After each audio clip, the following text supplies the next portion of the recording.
Okay, welcome back. Hello, everyone. Another episode of Go to Realtors Podcast, Investment Realtors Podcast. That's us. That is us. How's everybody doing on this beautiful Monday afternoon? I'm sure they're good, but they can't answer. They cannot. Only in the comments they can, and the emails. Don't forget to like, share, subscribe, and comment below. Yes, please. Okay, so we're going to, it seems like the theme of the question and answer podcast really is picked up.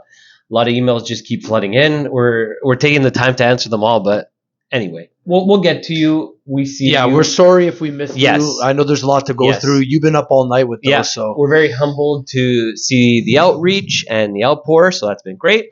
So one of our viewers today, as a first-time home buyer, was asking in our personal experience when we're helping a buyer, because as we know, no one buyer is the same, no situation is the same. They want to know kind of how we've guided them in their, I guess, decision making on what home that they've ended up in. And what are their thoughts on it and stuff like that? Yeah, I mean, some people are budget dependent. Obviously, most people are budget dependent. So just kind of the styles and what's worked for people. So if you want to maybe kind of take away for that first-time home buyer we had where they needed a dual income, meaning they lived on top and then they were renting out the bottom in order to kind of offset costs and for the approval. Yeah, so the last, like you mentioned, the last buyer we had was a first-time home buyer. Yeah. They did have 20% down. Okay. So just putting into my calculator here, they had 20% down, which was $100,000. Okay. Okay, and they were looking at about a place that was $500,000. Okay. Now this obviously wasn't in Bolton, and this was probably pre-pandemic. And this was pre-pandemic. Yep. But for example, they were looking for that, and let me put these numbers in here. And now maybe so you could break down to the viewers also what's the difference because there's a big misconception on the 20% down that's the only way you could buy. What's the minimum somebody could put down and kind of what the pros and cons are and the offsets to that? So with a conventional lender, you need minimum 5 they want. And when you're anywhere between 5% and 20, when you're in that range of a down payment, you have to have an insured mortgage, which is insured under CMHC in Canada.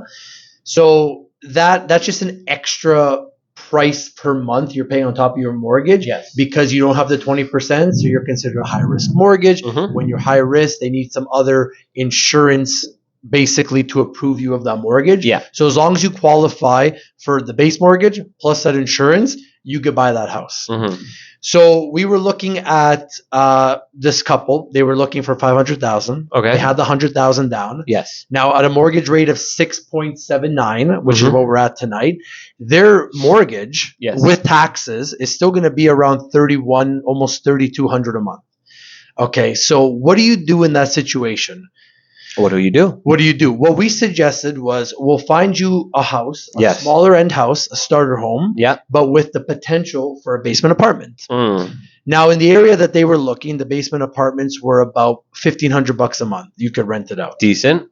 So you take their monthly payments of $3,200 and you subtract the $1,500 for the basement. That means they only have to come up with $1,700 a month.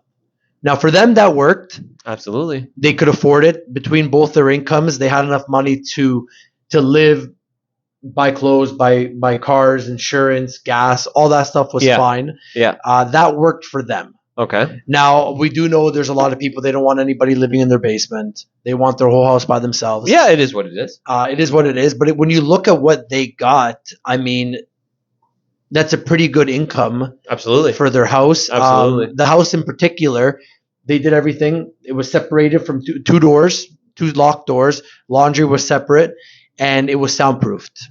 Yeah, that makes a big difference. It's a big difference. A lot of people put like the soundproof insulation. You could do the rock salt in there. Yeah. Right. You could do either thick or drywall on top. Right. So there are options, so you don't hear them. Yeah. And we always recommend, especially for first-time home buyers, you don't want to be house poor. Absolutely. Right. Any little thing can help. I mean, there's a lot of places you could find that are either already duplexes, triplexes, or have a basement apartment. So that for their situation, that worked out.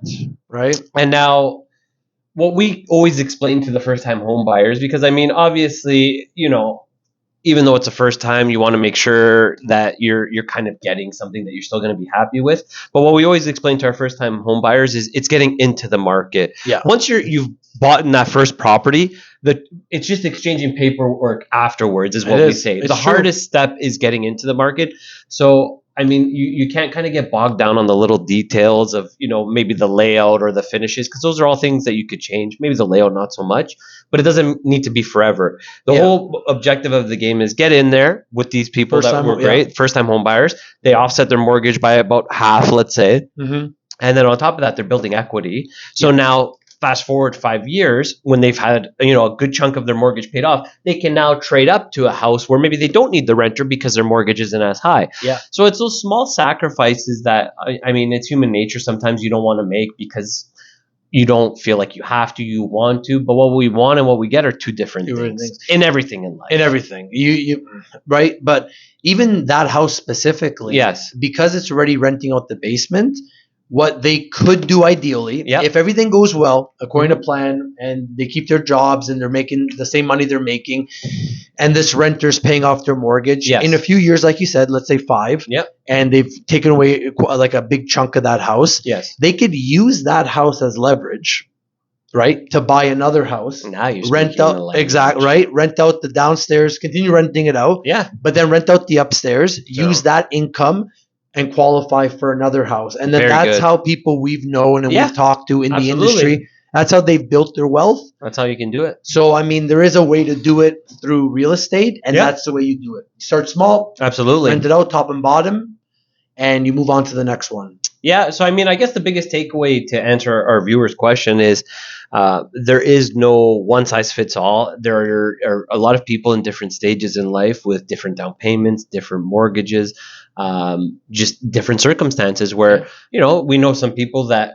just family wealth or they've made their own wealth. And of course, they could kind of skip the first time home buyer of maybe the townhouse or the dual income and just they have a very small mortgage, if any at all. Yeah. And I mean, everybody's different. It is what it is. Exactly. They won't need help for renters. So there isn't a one size fits all like we always say. So I mean, what we always encourage, because then there's been a lot of people we've helped where they're like, yeah, I thought I was just a renter forever, and we've broken down. Well, okay, the misconception with the 20% down. Of course, we always recommend 20% down because your mortgage is going to be less. Yeah. But what we've helped our clients in the past is, some of them have put down 5%, and even though their mortgage has been more expensive, the equity they built up by being able to be in the house game offset paying the higher mortgage as opposed to them waiting, the extra 5 years to put more than 5% down.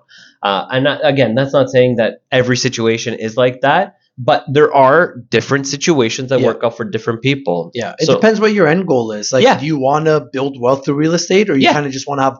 Some people don't want to be landlords. And especially talking to our friends, family, and clients now, being a landlord's not what it used to be in the 80s and 90s and early 2000s. It's tough. It's very, very tough. You have to dot all your I's, cross all your T's, and even then, as a landlord, you don't have a lot of say or what you should do, but you just have to be careful, like everything else, and make sure you do the right thing, live an honest life, treat people how you want to be treated, and usually it'll work out for you. Yeah.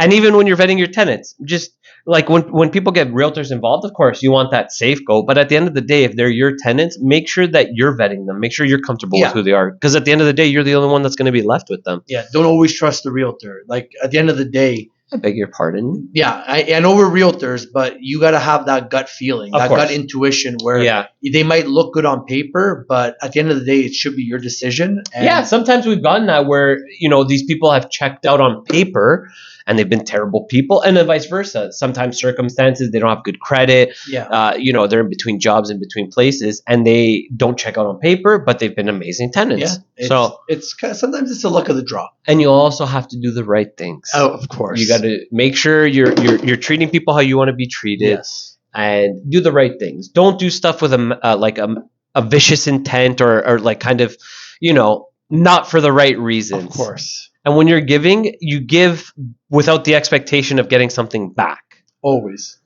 So Always. we'll leave you on that one today. Yeah.